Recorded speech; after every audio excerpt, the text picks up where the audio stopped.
Welcome to Your Family's Health, the program that focuses on healthcare issues with unique and different modalities for taking charge of your health today.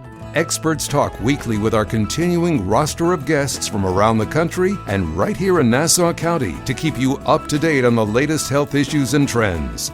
Take care of your mind, body, and soul. Spend the next half hour with the voice of Nassau Community College, 90.3 WHPC, and get on the journey to better health. Hello and welcome to Your Family's Health. My name is Dr. Jeanine Cook-Garard from the nursing department here at Nassau Community College.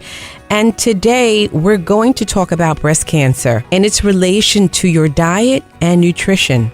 My guest today is Dr. Neil Iyengar, a medical oncologist at Memorial Sloan Kettering Cancer Center. His research investigates the link between metabolic health and cancer, which has found that inflammation in the breast is key contributor to obesity-related breast cancers. A key component of his research program is the development of clinical trials, including diet, exercise, and medications that aim to prevent obesity-related cancers as well as improve outcomes in patients with fatty tissue inflammation. Dr. Iyengar, welcome to Your Family's Health on the voice of Nassau Community College, 90.3 WHPC. Welcome. Thank you very much. It's such a pleasure to be here. So you have to tell us first about yourself and what was your path on becoming a medical oncologist? It was a little bit of a meandering path, but I think sometimes it can take us a while to find our true passion. I always knew that medicine was my passion. I've always been interested in science and in people. And this is the field that combines those two perfectly. And as I went through my medical training, it became clear to me that the kind of relationship that we develop with our patients in medical oncology is long-term.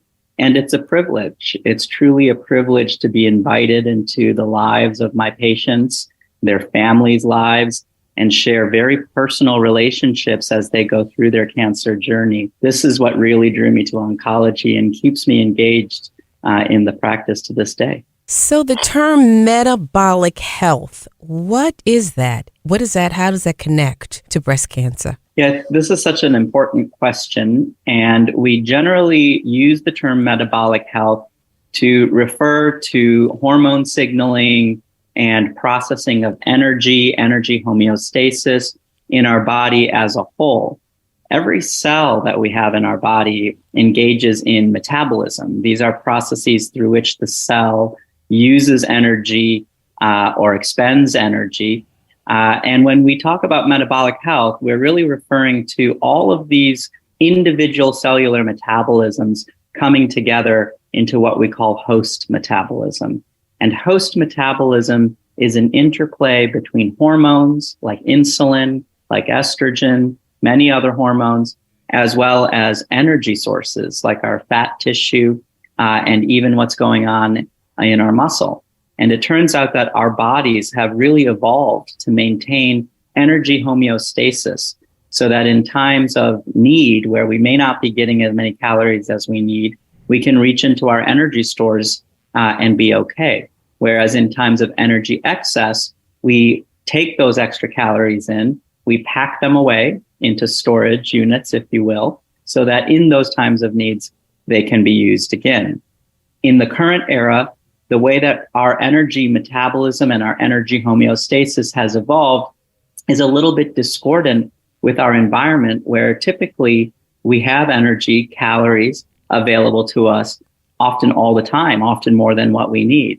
And so this energy homeostasis can become imbalanced, and it's this imbalance that can lead to a lot of problems like cancer. So tell me the connection between metabolic health and what I eat, what I consume. At its very simplest, your relationship between your diet and metabolic health really has to do with how much energy are you taking in. In other words, your caloric intake. And we know that excessive caloric intake is associated with excess fat storage. And sometimes our bodies are not capable of storing all of that energy if we're taking in too much energy. So when that happens, we store fat in places in the body where it should not be stored. For example, in the liver, the pancreas, or the muscle. And this can really dysregulate the metabolism of those organs, which can cause inflammation. This can cause high insulin levels. And our diets directly contribute to this through the amount of energy we're taking in. But perhaps more importantly, the quality of our diets can either accelerate some of those bad processes that I mentioned, like inflammation, or protect us from some of those bad processes.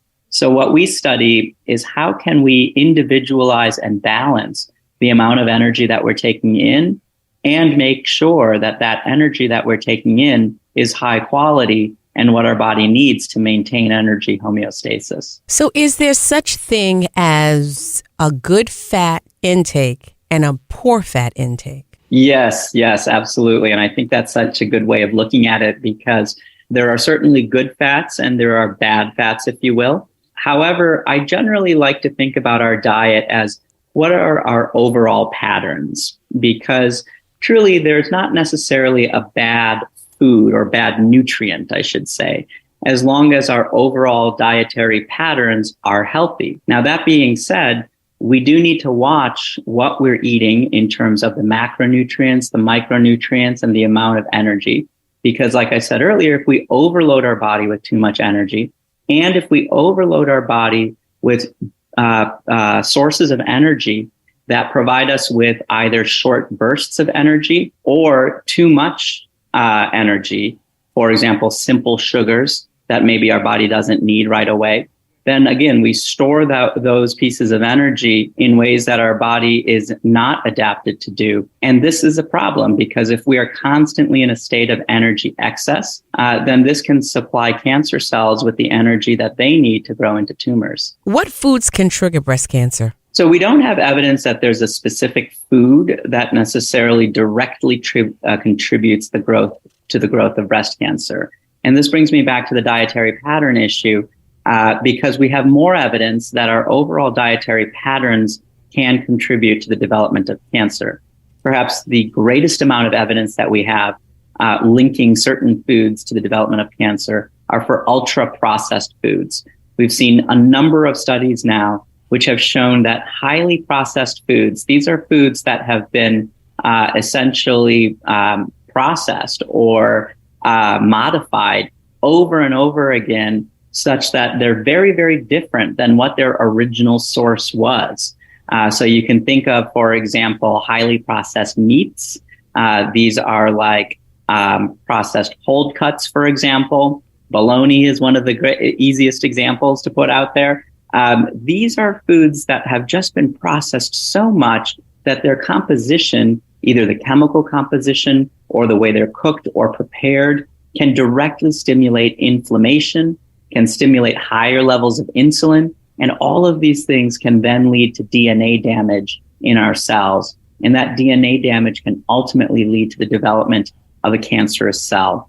So I would say overall, avoiding ultra-processed foods is perhaps one of the most important things we can do to modify our diet in a way that protects us against cancer. So are you suggesting our diet should be whole grains, a Mediterranean diet? What should our diet look like? So our group and several other groups have looked at different dietary patterns to identify which may be the most protective against the development of cancer. And over again, we're seeing evidence demonstrating an association between a plant-forward diet and lower rates of cancer. And when I say plant-forward, I mean a diet that is composed mostly of whole food plant-based products, so minimally processed plant-based products. That accounts for about 80% of the diet. So it is still possible to be plant-forward and still consume some meat sources, as long as 80% of your diet is whole food plant-based. And this also includes whole grains and other sources of complex carbohydrates that are healthy for our bodies and are not stored as simple fats in our fat tissue. So what is considered an obesity-related breast cancer? What do you use as a marker to say that someone is obese? Do you look at the BMI? What are you looking at to say consider someone obese? That's such a great question. When we originally looked at this question, we used body mass index, BMI, and that's perhaps the simplest tool to assess whether someone is obese, overweight, normal weight, or even underweight. And the BMI is basically your weight in kilograms normalized by your height in meters squared. So your weight in kilograms divided by meters squared. And if your BMI is over 30, that meets the WHO definition for obesity. A BMI between 25 and 30 meets the definition for overweight, and a BMI less than 25 but above 18.5 is considered to be normal or a healthy BMI. Now, there's a problem with this because we have looked at BMI and we and others have identified at least 13 different cancers that are associated with having a high or obese range BMI. But when we take a deeper look beyond BMI, so let's take a look at somebody's body fat levels or their fat to lean mass, we see a different story. We see that some folks who are in the normal BMI range are also at increased risk for obesity-related cancers because they have a condition known as metabolic obesity in normal weight.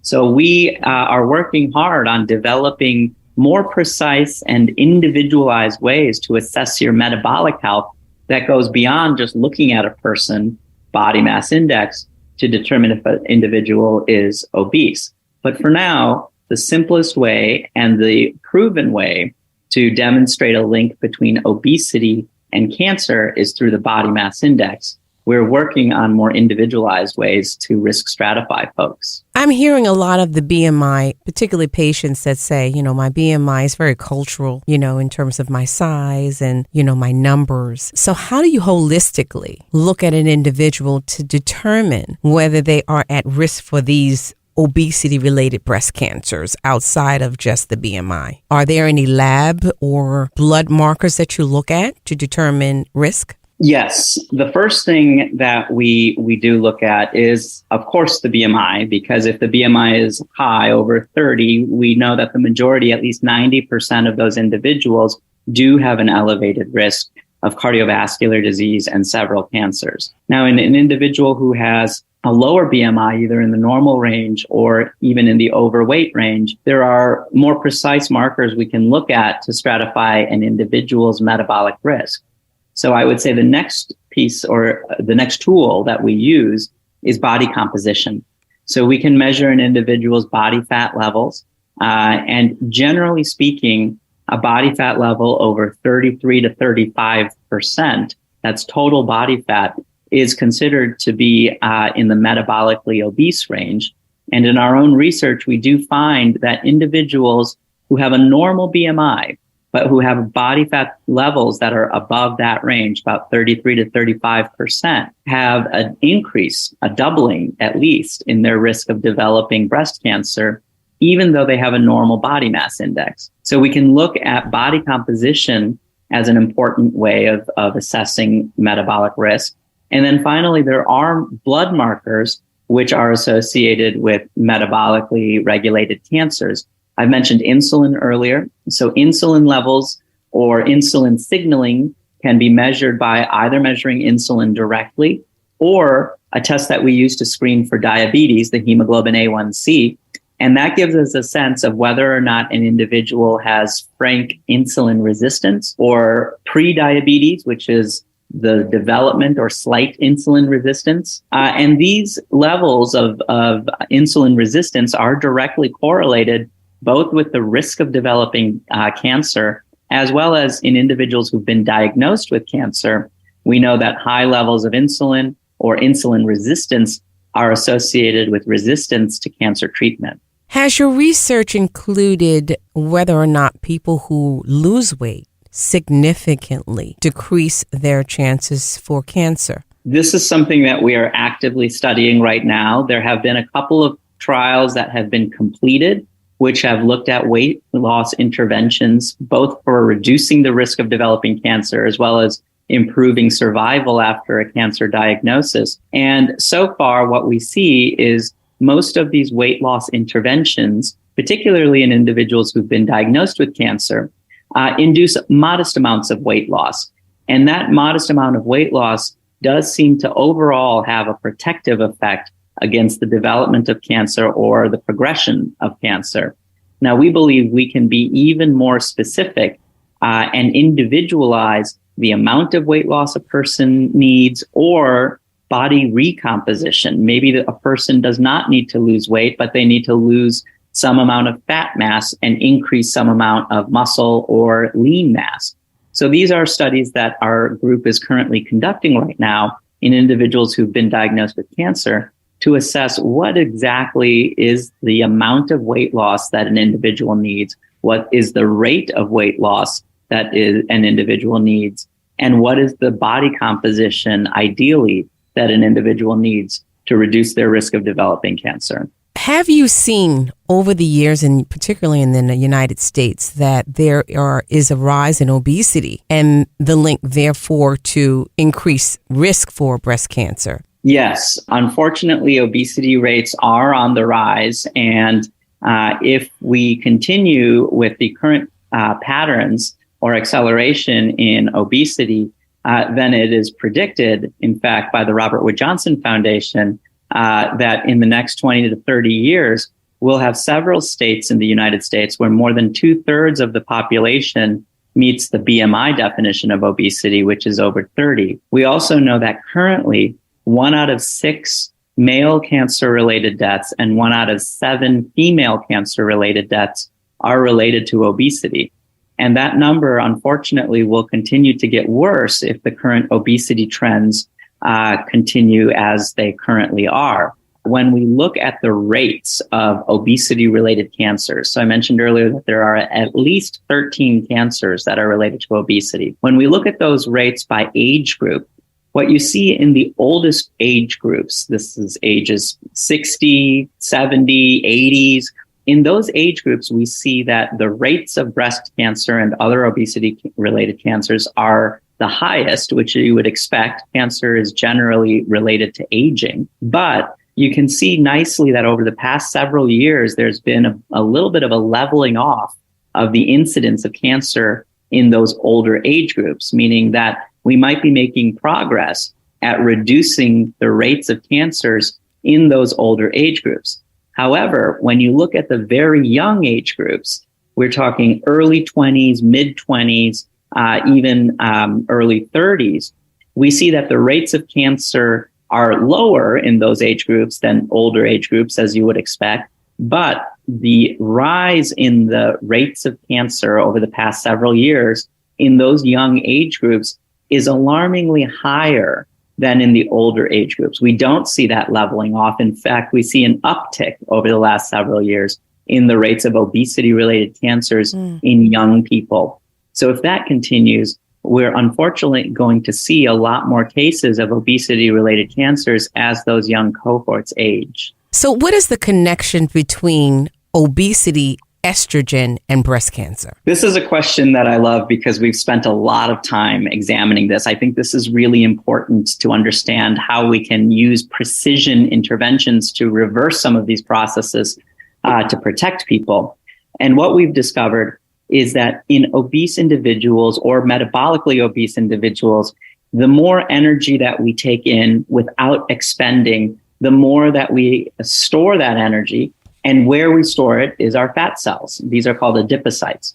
And as we expand our fat depots, or the areas where we store lipids and other energy sources, those adipocytes become larger and larger and larger to the point now that they can no longer be sustained by our bodies, by our blood supply, especially if they're in a tight space. So I'll give you the breast anatomy as an example. If you think about the breast, it is mostly composed of fat tissue. And as those adipocytes get bigger and bigger, the blood vessels that supply the breast tissue can no longer supply enough nutrients to sustain those fat cells in the breast. So they start to become dysfunctional. And some of those fat cells actually start to become necrotic, which is a scientific term essentially for the cell dying. And when that happens, when those fat cells start to become dysfunctional because they're too big, our body naturally tries to clear them out. So our immune systems will kick in and try to clear out those dysfunctional fat cells. And this is typically done by cells called macrophages. You can think of these as scavenger immune cells. These macrophages, many of them are already in the breast tissue, but some of them will be recruited from the blood. And they'll come into the breast tissue and try to clear out that dysfunctional fat cell. Unfortunately, that fat cell is one of the largest cells in our body, whereas macrophages are very small cells. And so what ends up happening is you get a ring of macrophages that surround this dysfunctional fat cell, and they're trying to clear out that fat cell.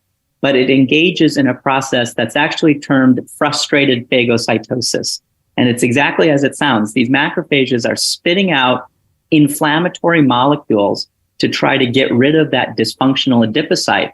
But instead, what's happening is that adipocyte is just sitting there, and those lipids are being released outside of the adipocyte into the macrophages. These macrophages now become foam cells. You can see all of this under the microscope, by the way. When you look under a microscope, if you see an adipocyte with a ring of macrophages around it, that's called a crown-like structure. And that indicates you now have fatty tissue that is highly inflamed and dysfunctional. Many of those inflammatory molecules that are being spit out actually are growth factors. Because if you think about the function of inflammation, when we cut our skin, for example, it turns red, right? And that's inflammation. And that inflammation is serving as growth factors so that the skin heals itself. Well, when you have chronic obesity, chronically large fat cells, chronic macrophage activation, and chronic inflammation in the breast tissue, you now have a pool of growth factors which are trying to stimulate growth. And that's a ripe environment for cancer to grow. And once the cancer starts growing, several of those growth factors can actually directly stimulate the gene that's responsible for aromatase, which is the enzyme that makes estrogen. So now you have a highly inflamed, metabolically dysregulated, pro-estrogenic microenvironment in the breast tissue that is just the perfect environment for cancer cells to grow, breast cancer cells to grow. You're listening to Your Family's Health on the voice of Nassau Community College 90.3 WHPC. My name is Dr. Jeanine Cook-Garard, and today you're learning about breast cancer and its relationship to your diet and nutrition. My guest today is Dr. Neil Iyengar, a medical oncologist at Memorial Sloan Kettering Cancer Center. His research investigates the link between metabolic health and cancer. You talked about the inflammatory response in our bodies. Is there any way that we can decrease that inflammatory response through medication to either stop the inflammatory response or to slow it up? Yes, so that's another question, research question that we're very interested in. And there have been studies that have looked at anti-inflammatories that may or may not protect us against cancer. And I will tell you that right now, the data is a bit mixed. So there are some data to suggest that a medication such as aspirin may be helpful for protecting us against colon cancer. There are risks with aspirin, of course, because aspirin can cause bleeding and acid reflux. And so it's a very individualized decision whether or not to use aspirin as a chemopreventative agent or cancer preventative agent. But what we're finding is that this type of inflammation has a metabolic flavor to it. So it's not just the inflammation, but it's all of the hormonal dysregulation that goes along with it, the insulin dysregulation, the estrogen dysregulation. And so I think ultimately, at least for breast cancer, and probably also for other obesity hormonally related cancers like prostate cancer, ovarian cancer, and endometrial cancer, I don't think a pure anti-inflammatory drug like aspirin, for example, is going to be the right type of drug. I think we are going to need drugs that also have metabolic effects. And those are studies that are ongoing right now where we're borrowing drugs that are being used for cardiovascular disease or diabetes and testing them in the cancer space to see if those drugs can also help our cancer treatments work better. So you talked about a plant-forward diet. Tell me how exercise plays in all of this in terms of a prevention method. So I think exercise is very, very important for both prevention and for improving outcomes after a cancer diagnosis. And the first clue comes from observing the population. There have been many studies that have just observed what happens in large populations by asking individuals to report what their exercise behavior is.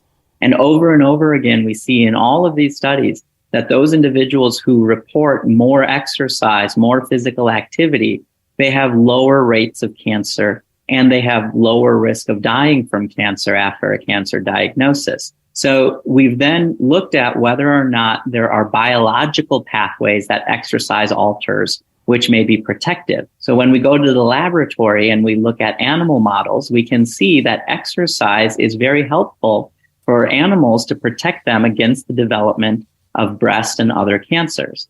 Now, in the human, those studies are ongoing right now, and there are several studies which have suggested already that after a cancer diagnosis, exercise can increase survival.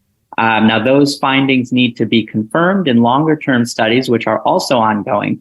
But one thing we know for sure, exercise improves cardiovascular risk, exercise improves mental health, exercise improves metabolic parameters. And for those individuals who are diagnosed with cancer, exercise improves a lot of the side effects that are associated with cancer treatment. So we know that all of those positive effects of exercise, those are desirable anyway. And that's why we're recommending individuals who are at risk for cancer or diagnosed with cancer to exercise. And we ultimately hope that our ongoing studies will allow us to precisely dose exercise based on an individual's baseline statistics or characteristics, so that we might even be able to have a direct anti-tumor or anti-cancer effect with that exercise. So where can someone find out more information about you or your work at Memorial Sloan Kettering Cancer Center? Well, I would definitely encourage folks to go to mskcc.org. And there you can search for either myself or for our exercise oncology or nutrition trials for recommendations for what you can do now with regard to your diet and exercise. I would recommend going to the American Institute for Cancer Research, or AICR.org. This is an organization that updates their recommendations every couple of years based on new studies that have been published, with very specific dietary and exercise recommendations. Thank you for being here, Dr. Neil Iyengar, a medical oncologist at Memorial Sloan Kettering Cancer Center. We hope you stay safe and continue to stay healthy, and thank you for sharing such great information with us today. My pleasure. Thank you for having me. You're welcome. This is Dr. Jeanine Cook-Garard from the nursing department here at Nassau Community College, and we want to thank you for listening to this week's edition of Your Family's Health. We'd like to get your feedback on your family's health. Send your comments by emailing them to whpc@ncc.edu. Podcasts of today's show are available on iTunes, Android Podcasts, and Spreaker. This program was produced at the studios of Nassau Community College in cooperation with the nursing department. Join us next week for another edition of Your Family's Health on the voice of Nassau Community College, 90.3 WHPC.